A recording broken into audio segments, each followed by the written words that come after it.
Juste après l'incendie qui a consumé une grande partie de la rue marchande de l'ACI 2000 en début de semaine, une question est longuement revenue en suspense.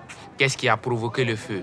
Si une enquête a été ouverte pour le découvrir, comme à l'accoutumée, l'Association des professionnels de l'électricité du Mali, APREMA, a dépêché un membre sur les lieux et son constat est désolant. Effectivement, je suis passé sur la rue. Donc, lors de mon passage, j'ai fait un constat. En fait, personne n'a eu le courage de me dire la source de l'incendie. Mais moi, lors de mes investigations, j'ai vu que l'incendie est à peu près à 80% un problème électrique. D'abord, le réseau qui alimentait les stands était un réseau qui n'était pas sécurisé.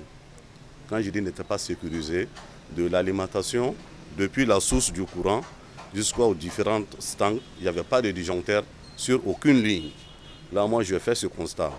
Sinon, moi, j'ai même eu à rencontrer un monsieur qui me dit que c'est lui qui a tiré le câble du poteau. Le circuit principal qui alimentait les stands, c'est lui qui l'a tiré du poteau pour pouvoir limiter le dégât. Ensuite, j'ai vu que le câble principal qui alimentait les stands aussi était un câble où il y avait trop de fuites d'électricité là-dessus. Quand je parle de fuite de courant, c'est-à-dire le câble n'était pas isolé comme il fallait. Le secrétaire aux affaires extérieures de l'association Garba Diallo a insisté sur l'importance du disjoncteur sur ces lieux précis, tout en conseillant la population. D'abord dédié aux clients qui ont besoin d'avoir de l'électricité dans leurs installations, vraiment d'être prêts à payer le matériel adéquat pour la sécurité de leurs biens et d'eux-mêmes d'abord. C'est ce qui est très important. Parce que quand tu vois les travaux dans le marché et surtout dans les rues marchandes, c'est des travaux qui sont à peu près faits à la va-vite.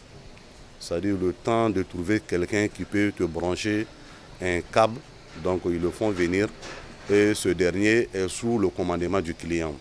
Souvent on ne te donne même pas le temps de réfléchir qu'est-ce qu'il faut faire en réalité pour pouvoir protéger non d'abord le client mais aussi ses biens. Donc je demande aux clients de laisser les électriciens avoir le temps maximum de leur faire une étude avant de faire les installations. Jusqu'ici, officiellement, l'enquête est toujours en cours, même si sur les lieux, plusieurs témoins avançaient l'hypothèse d'un court-circuit.